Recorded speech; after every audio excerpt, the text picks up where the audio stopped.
lot further back from the noise. But you've got to have a reason for what you're hearing. And you can see these pipes on this big sweeping bend, and all those of you that's done the tunnel warfare have heard this creaking and banging. Yeah, I thought, I know what it is, it's water pressure coming off this bend. I've never heard it before, but I've never been stood here exactly when that's happened.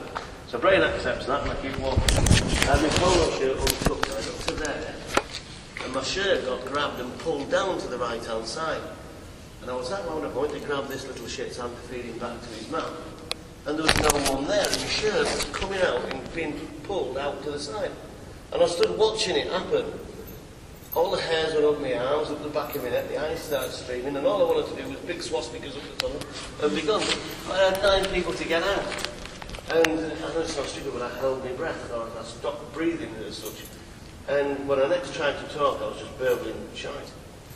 Even as I walked away down the tunnel, I thought, hang on. I always carry this torch with these big clips. I thought, I've moved that around. The clips have caught the shirt. I started pulling the shirt. And I tried to make it happen again. But even while I'm doing that, I know what I saw, and I know how it felt. Got to the end, I was on my motorbike, I got on the bike, dropped the keys off and went straight to the pool to meet my wife. And it was the Dolphin Swimming Club summer barbecue, the kids swimming club, the gym. And my missus used to run the natty kiosk, so she's running around like a headless chicken, didn't have time to talk to me. But when I walked in, I must have been ashy and white, but she says, are you alright? I says, I need to speak to you. And she says, she just made a mug of tea. She says, here, go sit with, my 2 daughters are outside getting dry. She says, go sit with the girls, I'll be there in a second. So I goes over with my mug of tea, and I sits in this chair, takes a sip of tea, looks at the nappy door for Leslie coming out. There's an old lady, about 70-odd-year-old, stood outside the nappy, staring at me. And I took a sip of tea, and when she saw me looking back, she looked away. Strange. And I had a sip of tea, and my daughters by this time were just putting the flip-flops on to go, and I looked again. She looked away again. And I got the sort of impression that my daughters and my kids had done something to piss her off. But when they walked away, she couldn't walk in over. I thought, this is it, when they get both barrels now, something the kids had done. She walks up, she says, can I have a word? I says, yeah, what's up? She says, I need to speak to you. She says, you've been followed today. She says, the gentleman who followed you says you never saw him, but he thinks you can help. He says he's touched you 3 times, put the hairs on the back of your neck, because it doesn't make any sense.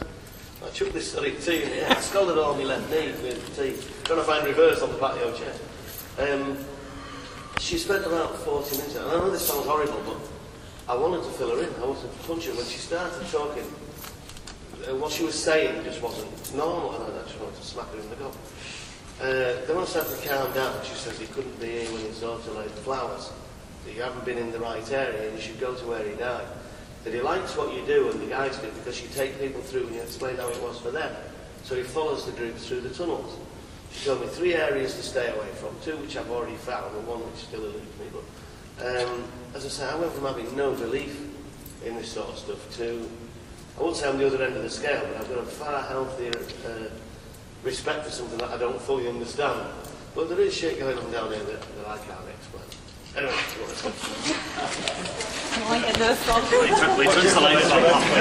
I'll be holding onto his shirt in a minute.